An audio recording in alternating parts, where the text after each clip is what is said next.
Kalian sekarang tahu, inilah cara Tuhan menunjukkan kebenaran kepada kalian. Teriak Ibu Purwati lagi. Tetap tidak ada yang berani menjawab, hingga jenazah Purwati dikafani. Darah tak kunjung mau berhenti. Orang-orang dibuat kebingungan, seakan-akan darah tak pernah ada habisnya. Mulailah para warga merasa sudah diteror oleh sosok Purwati.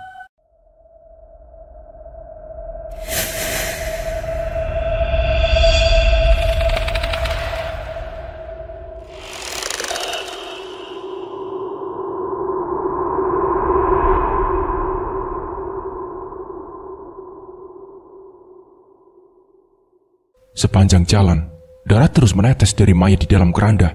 Disumpal dengan cara apapun, darah tetap saja menetes. Sebab darah itu adalah darah dendam yang belum terbalaskan.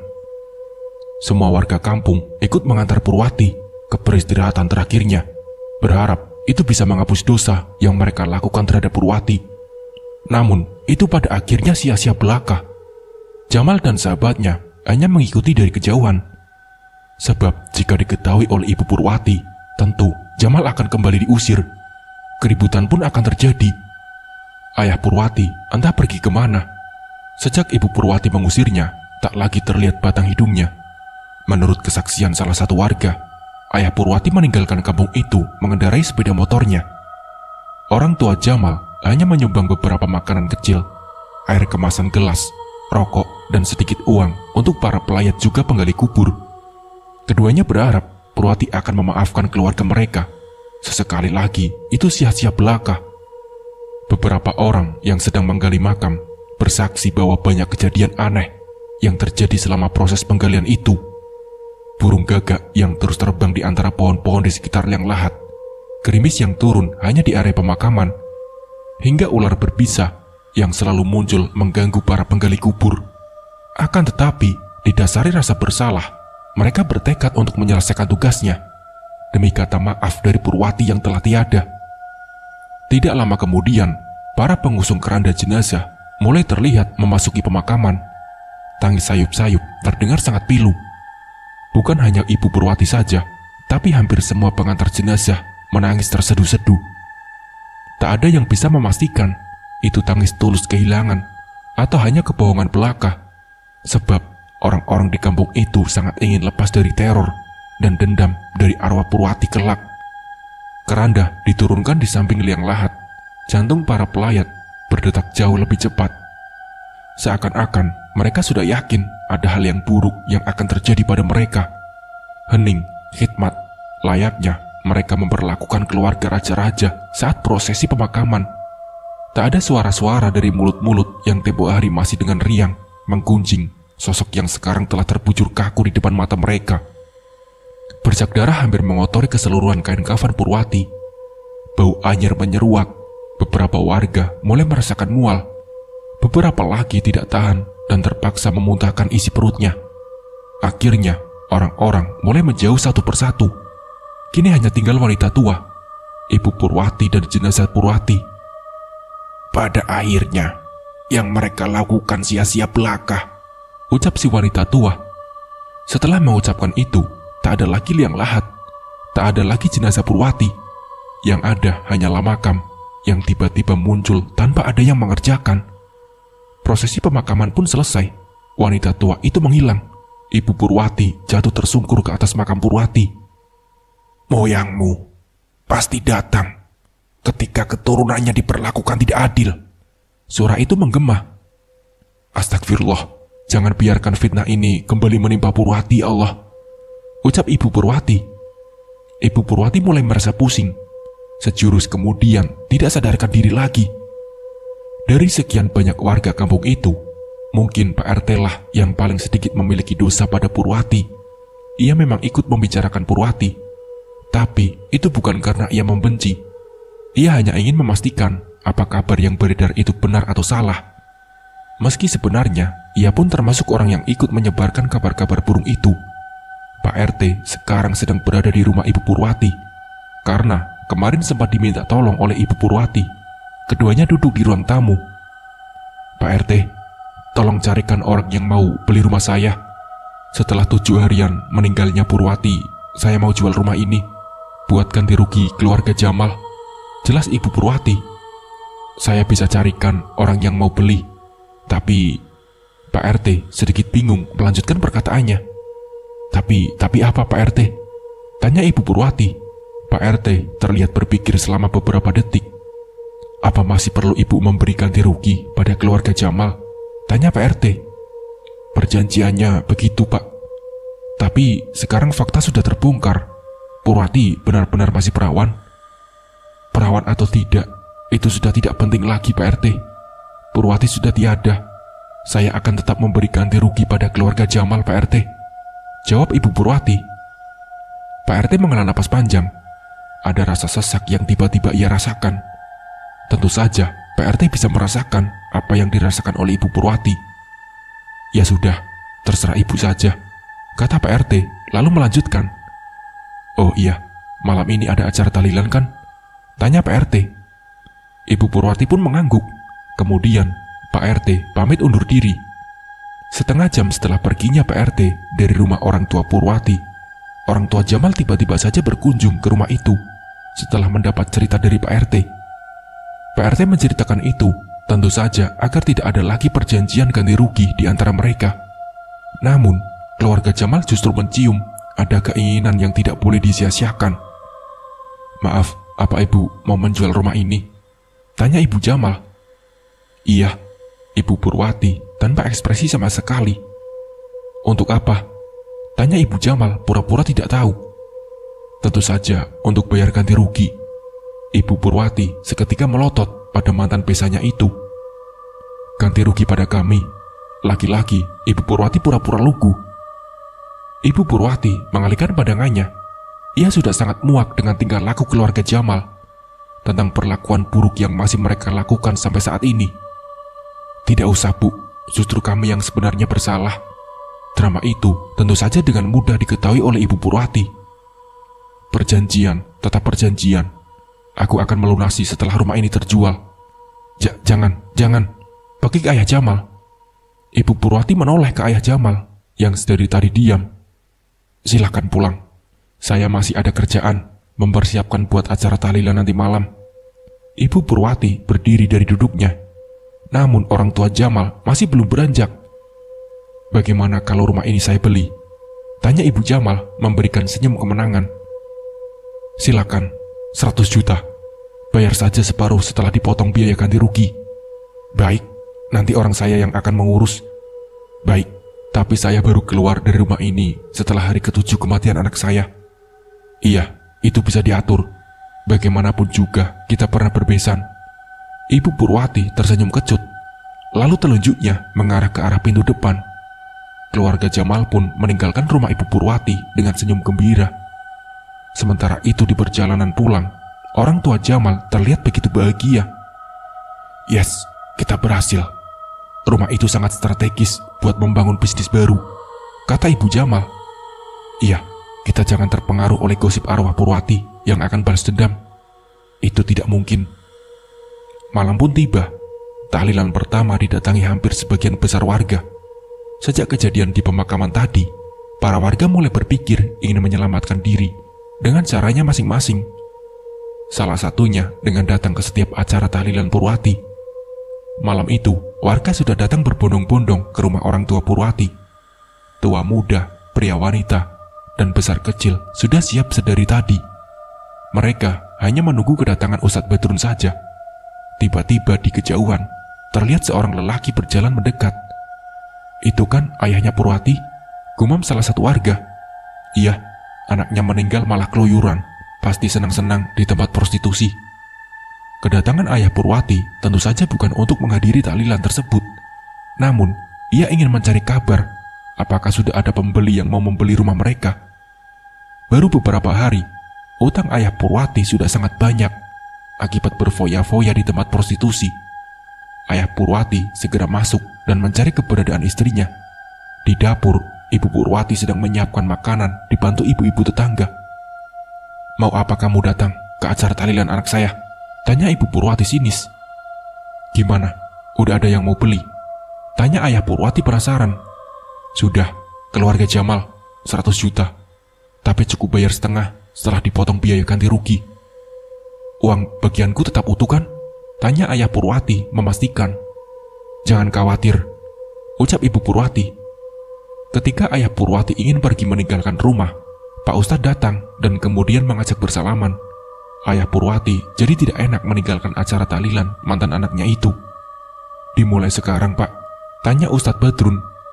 Oh, boleh. Sekarang saja. Jangan lama-lama ya, Pak.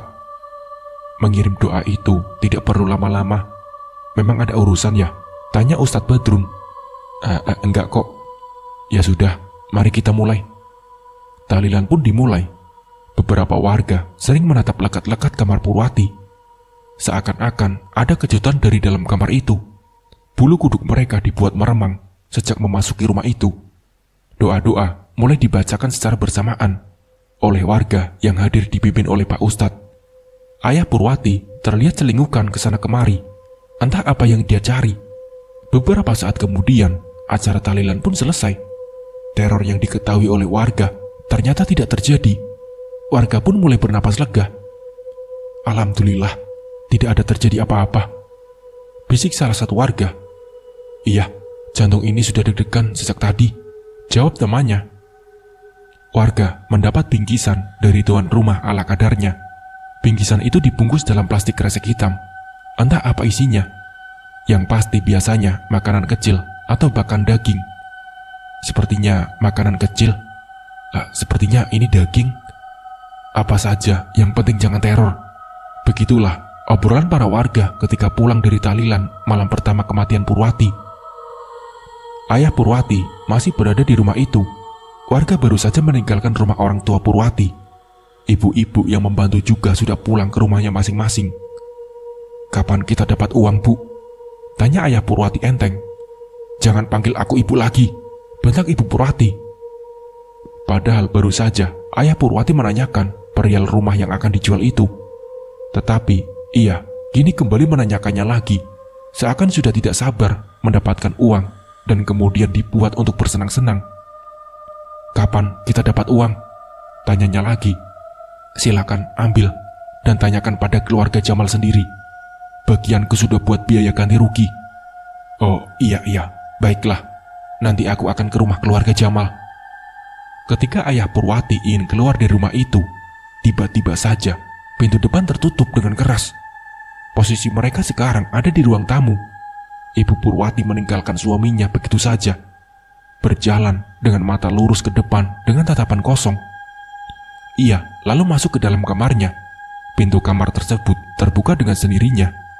Ayah Purwati pun mulai panik. Lampu mulai berkedip-kedip. Terdengar suara pintu terbuka. Ayah Purwati menengok ke arah samping di mana kamar Purwati berada. Kamar Purwati yang tadi tertutup sekarang perlahan-lahan terbuka. Pencahayaan kamar Purwati remang-remang. Namun ayah Purwati masih bisa sedikit melihat. Sesosok wanita menaiki kursi, lalu mengambil tambang yang tergantung dan dikaitkan ke lehernya sendiri. Sejurus kemudian, wanita itu melompat dari kursi. Kakinya menendang-nendang. Lidahnya menjulur, matanya melotot. Ayah Purwati terpaku di tempatnya berdiri. Tiba-tiba saja terdengar suara yang ayah Purwati kenal betul. Demi Tuhan, Purwati tidak sehina itu, katanya lirih. Purwati. Ayah Purwati tergagap.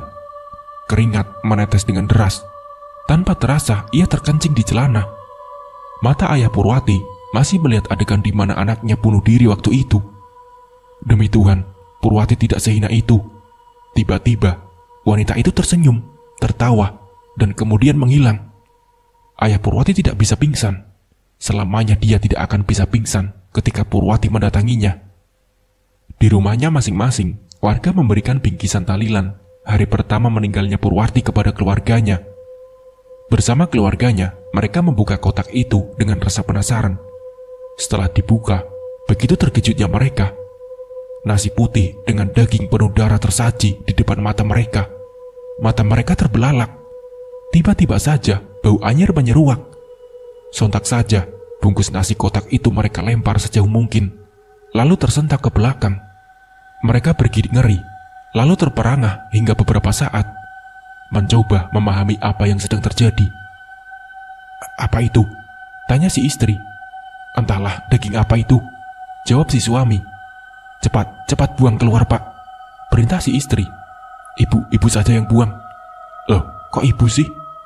Si istri memasang wajah protes. Mereka masih takut mendekati nasi kotak itu. Samar-samar mereka mulai melihat pergerakan belatung yang muncul dari bagian bawah daging penuh darah itu. Semakin banyak, lalu bergerak berjatuhan di lantai. Belatung-belatung itu bergerak mendekati keluarga yang sekarang sudah berada menempel pada tembok. Satu keluarga itu masih berusaha mundur, tidak sadar jika tembok sudah menghalangi mereka. Tolong! Seketika si istri berteriak. Cepat kita keluar, ajak si suami. Sementara anak-anak mereka terus merengek sedari tadi, ketakutan. Mereka mulai menggendong anak-anaknya keluar dari rumahnya. Warga sudah mulai banyak yang berhamburan keluar. Mereka mengalami hal yang sama. Mereka terlihat sangat panik dengan teror yang terjadi pada malam itu. Tolong! Sayup-sayup terdengar teriakan dari rumah yang tidak jauh dari rumah-rumah mereka. Pasti mereka juga mengalami hal yang sama. Tentu saja mereka menebak hal tersebut juga terjadi pada semua warga yang mendapat bingkisan tahlilan meninggalnya Purwati. Teror akhirnya terjadi juga pada kita semua. Wajah-wajah frustasi dan menyesal mendominasi orang-orang yang sedang ketakutan itu. Tak tahu lagi apa yang harus ia lakukan. Seakan jalan keluar tidak pernah tercipta di dunia ini. Ada yang bisa memanggil Pak Ustadz atau Ustadz Badrun? Tanya salah satu warga. Jangan aku. Bagaimana kalau ketemu Purwati di jalan? Lalu siapa yang akan memanggil Pak Ustadz? Lebih baik kita menunggu di sini saja. Sementara itu, di lain tempat, beberapa warga masih dalam perjalanan pulang. Jalan yang mereka lalui minim penerangan. Ketika warga pulang sembari mengobrol, angin mulai berembus tidak seperti biasanya. Daun-daun kering mulai berterbangan ke sana kemari. Mereka mulai memikirkan yang tidak-tidak. Mereka sampai di sebuah jalan setapak. Tatkala berdiri sesosok wanita dengan gaun pengantin, dengan rambut panjang menutupi wajahnya. Mereka seketika menghentikan langkahnya, lalu menatap lekat-lekat sosok di hadapannya dengan ragu-ragu. Dari bagian depan gaun pengantin, tepat di kemaluannya, terlihat begitu banyak bercak darah. Tali tambang masih mengikat erat di lehernya. Mereka mematung, tak tahu apa yang harus mereka lakukan. Kalian ingin melihat darah dari kemaluanku? Tanya sosok itu. Mereka tidak menjawab. Mereka sibuk dengan pikirannya masing-masing. Jawab, iya atau tidak, ucap Purwati dengan senyum mengerikan. Setan, teriak seseorang dengan tergagap. Aku Purwati. Kedua tangan Purwati memegang ujung tali tambang. Tolong, lepaskan tali yang menjerat leherku. Suara itu begitu lirih. Kembali mereka tidak menjawab. Leherku sakit. Aku tidak bisa bernapas ketika tali tambang ini menjerat leherku dengan erat. Mereka berjalan mundur.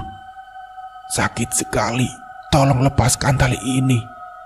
Pergi kau, teriak salah satu warga. Kalian ingin mengusirku? Tanya Purwati dengan nada marah. Salah satu dari mereka jatuh terduduk, sementara dua lainnya masih tetap mundur hingga kemudian tersandung dan terjatuh. Salah satu dari mereka masih ingat dengan Tuhan. Bismillahirrohmanirrohim. Sosok Purwati pun lenyap seketika dari pandangan mereka. Alhamdulillah. Di rumah keluarga Jamal, mereka sedang berkumpul di ruang tengah sembari menonton televisi. Mereka kembali membicarakan perihal Purwati. Bapak, Ibu, seharusnya malam ini kita datang ke tahlilan Purwati. Bagaimanapun juga kita telah membuat dosa besar, ucap Jamal. Untuk apa? Toh kita sudah sedikit menyumbang untuk acara tahlilan itu, kata Ibu Jamal menyanggah. Tapi kehadiran kita itu tentu lebih baik. Sudahlah, jangan membantah, bentak ibunya. Jamal hanya diam. Dia terlalu bodoh dan penurut. Besok kamu datang ke rumah keluarga Purwati. Cek rumah dan luas tanahnya berapa, kata ayah Jamal. Lah, emangnya untuk apa? Tanya Jamal tidak mengerti. Rumah dan tanahnya kita mau beli, jawab ayah Jamal. Ah, apa? Jamal seakan tidak percaya. "Iya, Ibu Purwati dan kita sudah ada kesepakatan," kata Ibu Jamal. "Aku tidak salah dengar?" "Tidak," jawab Ibu Jamal. "Jangan Bu, kasihan mereka. Nanti mereka mau tinggal di mana?" "Itu urusan mereka." Tapi Bu, jangan membantah Ibu," jawab ibunya. Jamal hanya terdiam jika perihal ibu. Ia sama sekali tidak pernah dan berani melawan. Orang tua Jamal sama sekali tidak memberitahu Jamal perihal perjanjian ganti rugi yang masih tetap berlaku antara kedua keluarganya. Jamal yang kesal segera masuk ke dalam kamar, mengunci pintu, lalu terlelap. Wangi bunga tercium di dalam kamar Jamal. Ia yang sedang tidur mulai merasa tidak nyaman. Ia bangun dari tidurnya, merasakan ada yang tidak biasa di sekitarnya. Jamal sedikit demi sedikit mulai mengumpulkan kesadarannya. Jamal duduk. Ia belum tahu betul wangi bunga itu datang dari mana. Di sekitar rumahnya sama sekali tidak ada tumbuhan bunga. Jamal mulai mengedarkan pandangannya ke segala penjuru sudut kamar. Tidak ada siapa-siapa. Kain gorden dari jendela samping mulai bergoyang-goyang.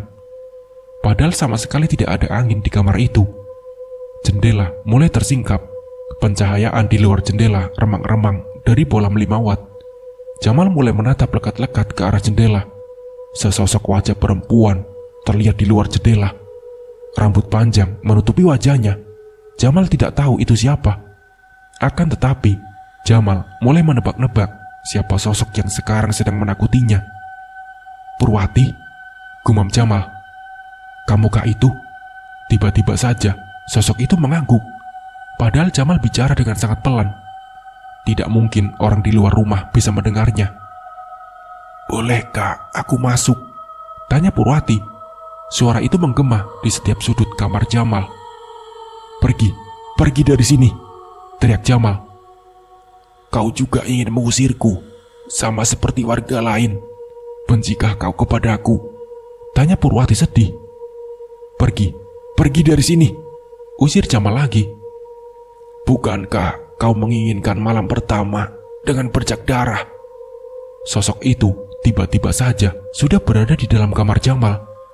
Berdiri di dekat jendela, Purwati mengangkat gaun pengantinnya. Dari kemaluannya mengeluarkan darah segar deras sekali. "Ayo kita lakukan malam pertama lagi, Mas. Aku janji akan mengeluarkan darah." Purwati terseduh-seduh. Purwati kemudian menangis terisak-isak. Seakan Purwati menyesal telah membuat suaminya kecewa di malam pertamanya. Purwati masih tetap mengangkat bagian depan gaun pengantinnya, lalu berjalan mendekati Jamal yang sedang duduk di sisi ranjang. "Maafkan aku bila telah mengecewakanmu, Mas. Aku ingin menggantinya malam ini." Purwati masih menangis begitu pilu. Jangan mendekat. Pergi dari sini." "Kenapa kamu masih memperlakukan aku seperti ini?" tanya Purwati lantang. Kau sudah mati, Purwati." Tiba-tiba saja Purwati mendelik. Raut wajahnya penuh kemarahan. "Aku mati karenamu, Mas." "Bukan, kamu sendiri yang bunuh diri." Tiba-tiba saja Jamal terlempar ke arah tembok, kemudian menempel pada tembok itu secara terbalik. Kepalanya yang berada di bawah. Jamal meneteskan air mata. Purwati begitu marah. Purwati terbang secara terbalik. Wajah mereka saling berhadapan. "Mas, ayo kita lakukan malam pertama lagi. Aku janji pasti akan mengeluarkan darah." Menjelang subuh di rumah keluarga Purwati, Ibu Purwati berdiri seorang diri di halaman belakang rumah dekat pohon randu. Kepalanya menunduk, rambut tergurai menutupi wajahnya. Beberapa warga yang rumahnya berdekatan mengintip dari celah-celah jendela dan pintu. Ibu Purwati tertawa. "Ibu Purwati, gila apa kesurupan ya?" tanya seseorang yang sedang mengintip itu. Pagi harinya, Ibu Purwati masih berada di belakang rumahnya. Ia merasa sangat kebingungan. Perlahan-lahan, ia mulai mencoba mengingat-ingat apa yang terjadi pada dirinya. "Aku kenapa? Sejak kapan aku di sini?" gumam Ibu Purwati. Ibu Purwati celingukan. Kondisinya sepi. Cahaya mentari bersinar sangat benderang. Lalu, ia berjalan masuk ke dalam rumahnya. Ibu Purwati berjalan sembari memikirkan kejadian-kejadian yang masih diingatnya. Kejadian terakhir yang ia ingat adalah acara tahlil telah selesai. Setelah itu, ia sama sekali tidak ingat. Ketika ia melangkah, ia menjumpai sesosok manusia yang duduk tanpa bergerak menghadap pintu kamar anaknya yang terbuka. Ayah Purwati itu duduk mematung sedari malam tadi. "Kenapa kamu masih ada di sini?" tanya Ibu Purwati. Ayah Purwati tidak menjawab sepatah kata pun. Ibu Purwati mulai dibikin kesal. Pergi dari rumah ini sekarang juga. Aku tidak sudi melihat orang seperti kamu ada di rumah ini," usir Ibu Purwati. Jangankan menjawab, pergerakan sedikit pun sama sekali tidak ada. Wajah Ayah Purwati seperti sedang ketakutan. Ibu Purwati mendekatinya, lalu perlahan jongkok dan memperhatikan wajah mantan suaminya itu. Setelah disentuh oleh Ibu Purwati, tiba-tiba saja Ayah Purwati bergetar dengan hebat, menggelinjang ke sana kemari. "Dasar edan!" Ibu Purwati kembali berdiri dan berjalan ke pintu depan. Ibu Purwati kemudian menghubungi keluarga mantan suaminya itu, memberitahu tentang kondisi mantan suaminya yang sedang tidak baik-baik saja. Keluarga suaminya datang sekitar 1 jam sejak diberitahu oleh Ibu Purwati. "Awalnya gimana?" tanya adik dari Ayah Purwati. "Entahlah, tiba-tiba saja sudah seperti ini. Terus harus kami yang urus, kan kamu istrinya," kata adik Ayah Purwati yang datang dengan suaminya. "Kami sudah bercerai secara agama sejak kematian Purwati. Setelah sudah seperti ini, enak saja kamu mengembalikan suamimu pada keluarganya." Ibu Purwati menghela napas panjang, lalu membuangnya secara kasar. "Tenang, rumah ini akan dijual bagi 2. Separuhnya silakan kalian bawa." "Berapa?" Mereka terlihat sumringah. 50 juta. "Wah, okelah kalau begitu. Bagaimanapun juga, jodoh itu sudah ada yang ngatur. Mungkin jodoh kalian cuma sampai di sini," ucap adik Ayah Purwati. Tiba-tiba saja, adik Ayah Purwati itu bicara dengan bijak, membuat Ibu Purwati mual bukan kepalang. "Iya, kapan kami mendapatkan uang itu?" tanya adik Ayah Purwati. "Hari ini, tunggu saja," jawabnya. "Baiklah, nanti mantan suamimu akan kami urus dengan baik. Itu bukan urusanku." Adik Ayah Purwati dan suaminya pun pamit meninggalkan rumah itu. Sementara itu, tiba-tiba saja tatapan Ibu Purwati berubah. Sejurus kemudian, Ibu Purwati tertawa terbahak-bahak. Di rumah keluarga Jamal, Ibu Purwati meminta uang jual beli rumahnya. Sementara yang menemui hanya orang tua Jamal saja. Jamal entah ada di mana. "Sebenarnya kami sedang ada musibah," kata ayah Jamal.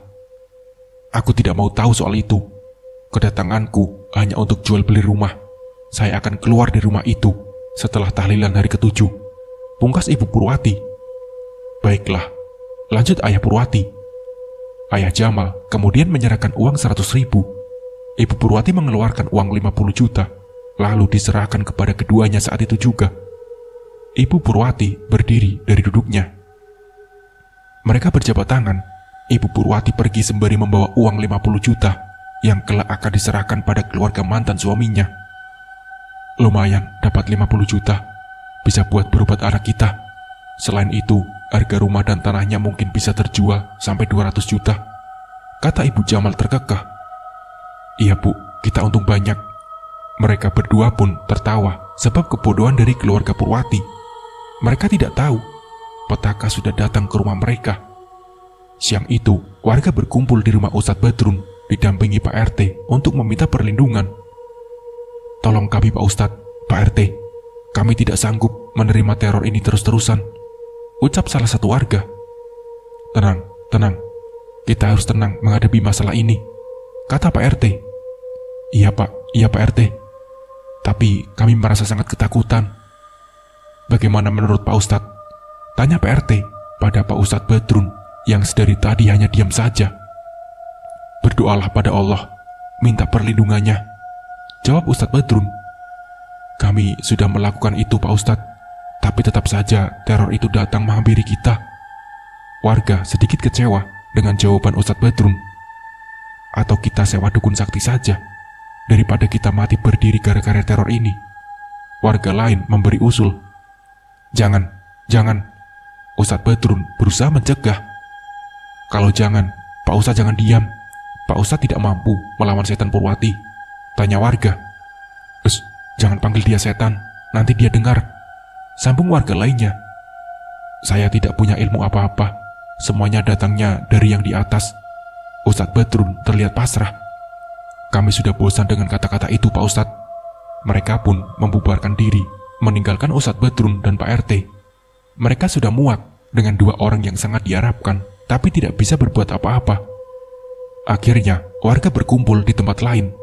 Mereka mendiskusikan apa-apa saja yang harus mereka lakukan, tanpa lagi ingin mengikut sertakan Pak RT dan Pak Ustadz. Kita patungan buat menyewa dukun sakti, gimana? Usul salah satu warga yang cukup dituakan. Setuju, iya setuju. Serentak mereka bersetuju, sebab sudah bingung dan ketakutan dengan teror yang sedang menimpa mereka. Daripada anak istriku mati sia-sia, mendingan kehilangan sedikit uang demi kebahagiaan kita bersama. Di desa itu ada orang yang terkenal sakti, sudah terbiasa melawan makhluk-makhluk astral, tanya warga yang dituakan itu lagi. Kami setuju saja, asalkan Purwati bisa pergi dari kampung ini, tidak mengganggu kita lagi. Baiklah, nanti aku ke sana ditemani beberapa warga saja. Mereka pun membubarkan diri. Di rumah Mbak Seto, warga meminta pertolongan dan perlindungan. Mereka juga membawa barang sebagai oleh-oleh. Mbah, tolong kami. Iya, saya tahu. Bener, Mbah? Tanya warga yang dituakan. Iya, kalian diteror arwah penasaran bukan? Tanya Mbak Seto. Iya, Mbah, tolong kami. Berapapun akan kami bayar. Mbak Seto tak langsung menjawab. Ia kembali menghisap rokoknya, lalu mengepulkannya ke udara bergulung-gulung. Ini bukan soal uang. Kalian itu sudah terlalu jahat dan kurang ajar sampai nyawa manusia harus terenggut. Pungkas Mbak Seto. Iya, Mbah, kami menyesal. Memang sudah seharusnya. Mereka semua menunduk, karena di hati mereka yang paling dalam sebenarnya memang sangat menyesal. Terlebih lagi ketika teror itu benar-benar terjadi pada mereka. Jadi, Mbah bisa membantu? Tanya warga. Sulit. Meskipun teror ini berhenti, akan ada kutukan yang menyusul untuk kampung kalian. Ah, kutukan? Tanya warga yang dituakan. Semua terlihat panik. Iya, kutukan. Apa itu, Mbah? Tanyanya lagi. Entahlah, aku masih sulit menebusnya. Kami jadi takut dengan kutukan itu. Sebisa mungkin, aku akan membantu agar kalian tidak mengalami apa-apa, meski aku tidak berjanji. Terlihat senyum di wajah para warga. Tiba-tiba saja, Mbak Seto mengalami hal yang di luar nalar. Tubuhnya terbang dan bergoyang-goyang selama beberapa detik, lalu terjatuh ke tanah. Mbak Seto kembali memposisikan dirinya duduk, lalu berkata dengan nada berat, kutukan itu akan menimpa anak-anak gadis kalian. Tapi aku masih belum tahu kutukannya itu apa. Mbak Seto menunduk. Kelak, kampung itu akan mendapat kutukan dari Purwati. Anak-anak gadis di kampung itu tidak akan mengeluarkan darah saat malam pertama. Di hari yang sama, ketika Ibu Purwati datang untuk mengambil uang di rumah keluarga Jamal, Jamal kabur dari rumahnya melalui jendela kamarnya. Kedua orang tuanya sama sekali tidak mengetahuinya. Mereka pikir aib anaknya tidak akan diketahui oleh warga. Mereka pikir nasib baik akan selalu berpihak pada mereka. Jamal membuka celananya. Kini tubuh bagian bawahnya sama sekali tidak ada kain penutup. Ia meloncat-loncat dan menari-nari sepanjang jalan, mengelilingi kampung sembari memamerkan kemaluannya kepada siapa saja yang dijumpainya. Lihat ini, lihat ini. Jamal tertawa tanpa ada sedikit pun rasa malu. Pantas saja malam pertamanya tidak keluar darah. Orang kecil begitu. Salah satu warga terkekeh melihat tingkah Jamal. Mereka pun tertawa terbahak-bahak. Jamal justru semakin merasa senang. Banyak yang tidak tahu jika Jamal tidak waras hanya di waktu siang saja. Ketika malam tiba, ia akan kembali seperti orang yang waras, lalu kembali menerima teror dari Purwati. Jamal meninggalkan sekumpulan bapak-bapak yang berkumpul di pos ronda itu, kemudian mendekati sekumpulan ibu-ibu yang duduk di suatu rumah. Sejatinya, Purwati memang sudah tidak perawan ketika malam pertama oleh Jamal. mengecilnya kemaluan Jamal tentu saja adalah hukuman atas apa yang telah ia lakukan pada Purwati, mempermalukan dan menjatuhkan kehormatan seorang wanita dengan sangat kejam. Jamal terus berkeliling kampung, hingga kemudian salah satu warga melaporkan kepada keluarganya. "Assalamualaikum." Warga itu sembari mengetuk-ngetuk pintu rumah keluarga Jamal. "Waalaikumsalam," jawab ayah Jamal. "Pak, Ibu." Warga itu bingung harus dari mana ia melaporkan. "Ada apa?" tanya ayah Jamal. "Jamal keliling kampung tanpa mengenakan celana," kata warga itu. "Apa maksudnya?" tanya ayah Jamal masih belum mengerti. Ibu Purwati keluar dari dalam rumah ketika mendengar ada seseorang yang mengobrol dengan suaminya. "Jamal keliling kampung tanpa mengenakan celana," kata warga itu mengulangi perkataannya. "Jangan ngomong sembarangan kamu. Jelas-jelas Jamal ada di kamarnya." Ibu Jamal kesal. "Coba cek dulu, Bu," perintah ayah Jamal. Ibu Jamal pun masuk ke dalam rumah dan mengecek kamar Jamal. Begitu terkejutnya Ibu Jamal ketika anaknya tidak ada di dalam kamar. Ibu Jamal segera kembali ke depan. "Tidak ada, Pak," bisik Ibu Jamal. Ayah Jamal menghela napas, kemudian mengelus dadanya. "Terima kasih sudah melaporkan," kata ayah Jamal kepada warga. "Iya Pak, sama-sama," jawabnya. Warga itu pun pamit. Kemudian orang tua Jamal kembali masuk ke dalam rumahnya. "Bapak jangan diam saja, Ibu malu Pak, malu." Ibu Jamal terlihat panik, bukan kepalang. "Bahkan kita tidak tahu ketika Jamal kabur dari rumah. Bapak ingin menyusul, tapi Bapak juga malu, Bu." Terlihat raut wajah bingung dari wajah ayah Jamal. "Iya, tapi Bapak jangan diam saja, suruh orang kek, atau apa kek." Ibu Jamal terus mendesak. "Baiklah, Bapak akan menyuruh orang buat menangkap Jamal." "Menangkap? Maksudnya?" tanya Ibu Jamal terkejut. "Iya, menangkap. Ada yang salah?" tanya ayah Jamal. Anak kita bukan penjahat, Pak." Apalagi apa, Bu?" tanya ayah Jamal. "Orang gila." Ibu Jamal terisak-isak. Sudah, Ibu jangan menangis. Biar Bapak yang urus." Ibu Jamal pun masuk ke dalam kamarnya sembari menangis. Ayah Jamal mencari anaknya, namun Jamal tak kunjung ditemukan. Jamal seakan ditelan oleh bumi. Bahkan tak ada satupun warga yang tahu kemana Jamal pergi. "Apakah ini balasan atas apa yang keluarga kami lakukan?" gumam ayah Jamal. Rasa sesal mulai perlahan timbul dalam benak ayah Jamal, namun tidak dalam benak Ibu Jamal yang sangat haus dengan harta. Malam tahlilan hari kedua meninggalnya Purwati didatangi oleh sedikit warga. Mereka sudah berusaha datang karena rasa sesalnya, tetapi masih saja diteror oleh arwah Purwati yang gentayangan. Mereka yang datang malam ini hanya PRT, Ustadz Badrun, Hansip Taryono, dan beberapa warga yang bisa dihitung dengan jari. Tahlilan pun dimulai. Yang hadir tidak lebih dari 10 orang saja. Kebanyakan warga memilih tidak datang sebab merasakan trauma akibat teror Purwati kemarin malam. Mereka mulai membacakan doa-doa dan surat-surat pendek. Tiba-tiba saja di kegelapan malam terlihat orang yang berjalan tertatih mendekati mereka. "Purwati, aku sudah tidak tahan." Ucapan itu begitu lirih menyentuh hati. "Itu kan Jamal," bisik salah satu warga. Jamal mendekati rumah Purwati tanpa mengenakan sehelai benang pun. "Purwati, maafkan aku. Apa kita harus melakukan malam pertama lagi biar kamu bisa memaafkan aku?" Jamal tentu saja teringat dengan ucapan Purwati ketika ia diteror.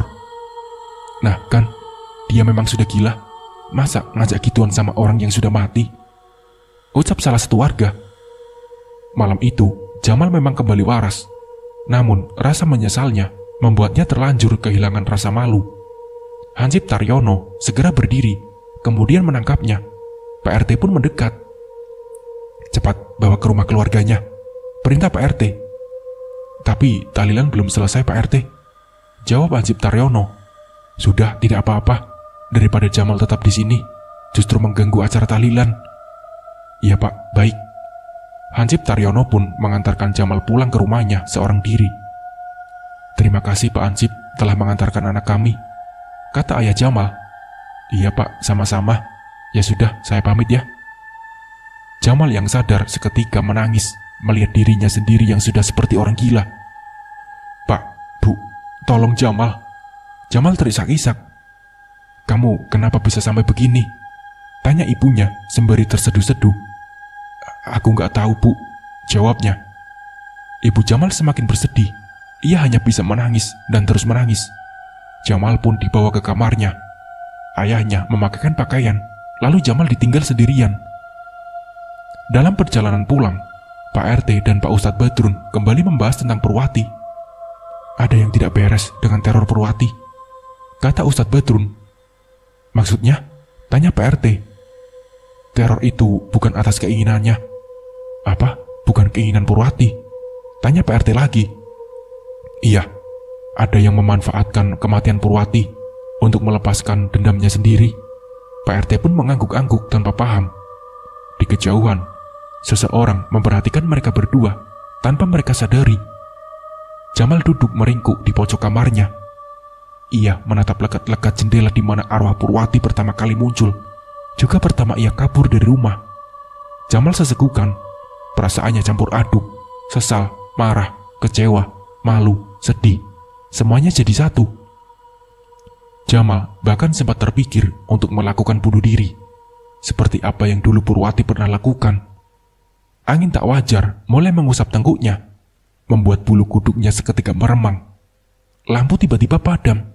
Bau kemenyan dan kembang tujuh rupa menyeruak ke segala penjuru sudut kamar. Dua cahaya merah dari mata makhluk misterius terlihat jelas di depan Jamal. Jamal bergidik ketakutan. Lampu pun berkedip-kedip. Samar-samar, Jamal melihat sosok perempuan dengan rambut panjang menutupi seluruh wajahnya. Jari-jari kurus serupa ranting kering, kuku panjang melengkung, kulit pucat seputih kapur, dengan kain seperti kain kafan terkoyak-koyak. Terdengar gembertak seperti tulang patah setiap sosok itu menggerakkan tubuhnya. Perempuan itu berjalan mendekati Jamal. Setelah cukup dekat, perempuan itu mendongak, memperlihatkan wajah yang lonjong, dengan rahang patah terjuntai hampir jatuh. Matanya mengeluarkan air mata darah yang membasahi pipinya. Dari hidungnya keluar nanah yang sangat busuk. Belatung-belatung berjatuhan dari borok di sekujur tubuhnya. Perempuan itu pun lalu menyeringai.